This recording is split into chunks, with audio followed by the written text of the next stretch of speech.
The trial of Robert Tellis is underway right now. Robert Tellis, the former Clark County public administrator in Las Vegas. Well, he's accused of murdering an investigative reporter, Jeff Gurman, who reported on him and reported about corruption in his office. After that, Robert didn't win his reelection bid, and shortly thereafter, Jeff Gurman was found murdered in his yard. And it appears Robert Tellis is the man behind the knife. At least that's what the evidence seems to be pointing to right now. Joining me to discuss, Jennifer Coffindaffer, retired FBI special agent. I know there's no such thing as an open and shut case, but my God, does the evidence look bad against Robert Tellis? It does look bad. Anytime you have DNA evidence linking the victim with the alleged perpetrator, there's a problem. And that DNA was underneath the fingernails. Hmm. That's a big clue. It makes you wonder if Jeff knew, that he was going to die when this was going on, and he had the foresight, after covering all these types of people for so long, to really get in there and dig in so that there would be that evidence, so the perpetrator could be found.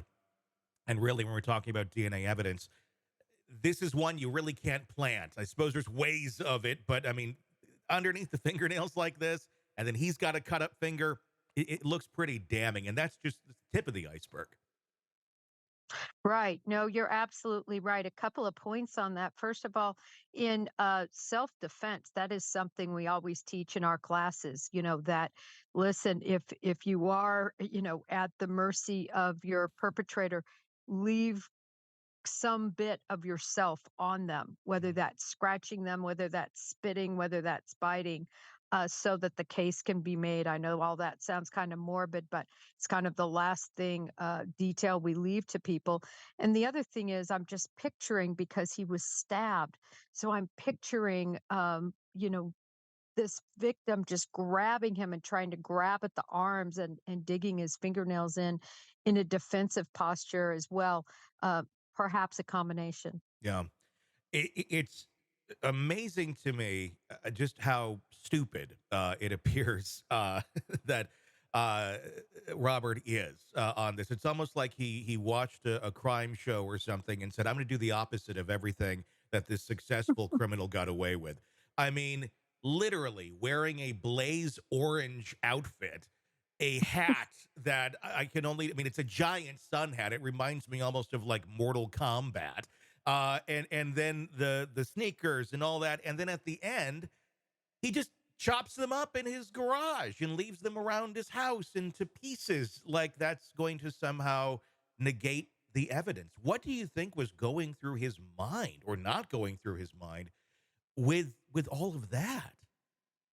Well, I think so many of these perpetrators, they are truly, we talk about it all the time, I suppose, but they're narcissists. They truly believe they're not going to get caught. They committed the perfect crime. There's no way they're going to, peg them as a possible suspect. And so they might cut it up, but they don't discard it. I think in some ways it's sort of a sign to them, look at what I did. I think they take some pride and some joy in that, unfortunately, from a psychological standpoint. Almost, I mean, I know some people will take items, you see that quite often in something like this, though. I mean, is the outfit a trophy into itself for someone like this? That's what I think. There's just no other reason not to get rid of it. So you don't get rid of it, one, again, because you don't think you're going to get caught. And then number two, there's a bit of a trophy, a reminder, he sought his revenge. I mean, I believe he completely believes Mr. Gurman was responsible for him not being reelected. And, he took his wrath out on him. Yeah. Although I could also easily argue, I think, did you see his reelection like commercial or video that he made? That in itself felt a little creepy to me. It just talk about like being inauthentic to your audience. Oh, I didn't see it, Tony. Tell Oh, us about it. Oh, it is. It's something where it shouldn't be too hard to, I think, express your desire for reelection for the position that you're in, if you truly believe in that. This felt like he was about a third grader reading off of a cue card. So it's not even read very well, very inauthentic, and just fake. You could just tell it wasn't authentic at all. And I gleaned a lot of his personality just off of that, from like the narcissistic standpoint of just, I can do this and it's good enough, and without any regard for, hey, maybe you want to come across a little different, a little more authentic to your audience that you're asking to vote for you.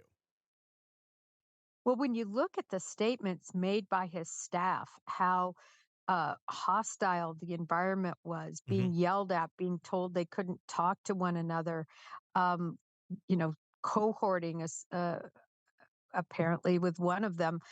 When you look at all of that, that's just a person that truly does, I believe, seek to be in charge. Whether they are competent or not, they believe they are. Hmm. And obviously, competency isn't his strong suit. The argument that's trying to be made on his half is that there was some sort of bias in the investigation. The defense claiming the investigation biased by the investigator, that there was some sort of issue there, that in the past that he wanted to get back at Mr. Tellis, and that somehow led to planting of the evidence and things of that nature. What do you think of his defense and the angle that they're trying to take with this? Well, it's defense 101. Whenever the evidence is very strong, you always go after the investigator or the investigation, right? So they're going to look at any small thing they can find that wasn't done, whether that's misspelling of names or whether that's some other small item that wasn't done correctly on a report, maybe something that wasn't written in a report that remains absent, yet they testify to it. And then they're also going to go after these investigators with everything they have. That's why they pull all the information from their files, from their personnel files, and try to find something that they can use.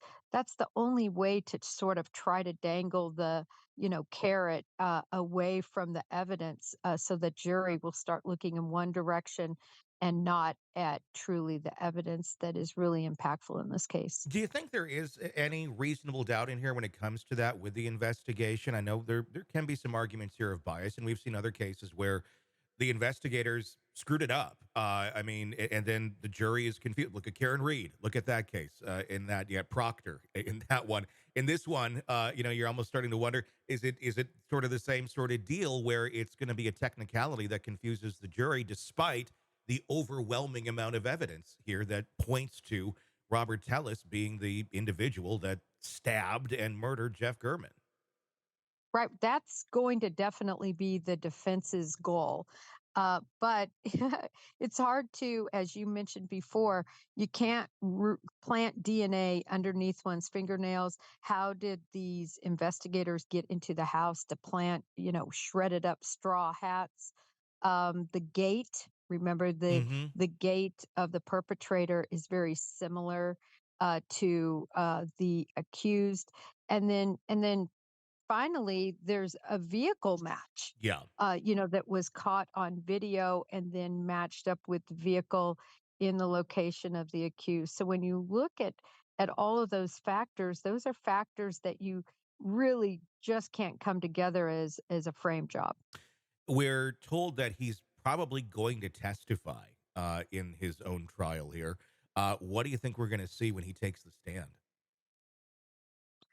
Well, he'll try to come off very, of course, that innocent, apologetic. I wouldn't even be surprised to see some sort of emotion, tears, even over the situation, how he's been picked on and how law enforcement didn't like him. He'll probably try to specifically focus in on some issue that he had with one of the investigators. So I can see a whole a string of information that he'll give, and we'll see if the jury buys it. Yeah, it's going to be very fascinating to watch. His emotions in court, I've thought, have been interesting thus far. Very animated, I guess. Have you seen his reactions while we've seen some witnesses testify? Yes, you know what I found, Tony, though? about him is he's just very expressive. Yeah. Whether it's the photographs of him, everything he does, just he should be an actor because whatever emotion he has, it just jumps off the page, off the photograph or the video. So I think part of that is just him. And I think he will fail miserably if he truly does take the stand. I can just see him up there like a dog on a wet linoleum floor trying to explain the hat that's shredded and the cuts and the DNA and everything else. I think it will absolutely fall apart for him. And I can't believe his lawyer won't be able to keep him off the stand. Yeah, it's very expressive is accurate. It also kind of reads to me like a narcissist, where they can't necessarily feel the emotions that they should be feeling. So it's all learned behavior, and it's a oh, I should be reacting this way because this is how normal people react to X information. It reads to me of not genuine, not sincere, but he's done it most of his life, I think, to get by, and that's how he does it as a learned behavior, not a genuine, this is how I should be feeling, because I don't think he's feeling anything. Right. We've seen it before. For instance, when Murdoch testified, Hmm. so emotional. I mean, it's your wife, it's your son. I mean, the allegations were just so brutal, Hmm. and yet a tear never dropped. No. Tony, all that expression, but no tear. Same with the Black Swan. Hmm. All that emotion, standing up, flailing, not one tear drop. Yep.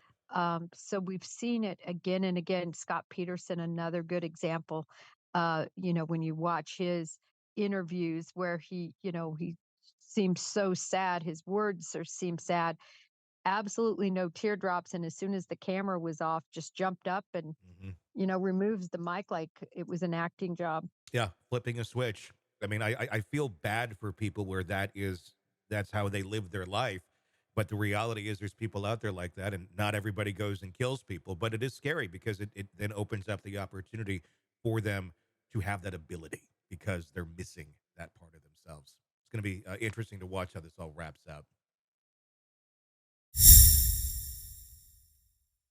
Hey, thanks for checking out the video. Be sure to follow us wherever you download podcasts, and especially Apple Podcasts, where you can get advanced episode and premium content on our premium channel right there. Also, be sure to follow us on social media so you don't miss any breaking updates on the stories that matter to you most. We're on TikTok, X, Instagram, Facebook. Just search Hidden Killers Podcast with Tony Brueski, and you'll find us right there. Again, thanks for watching.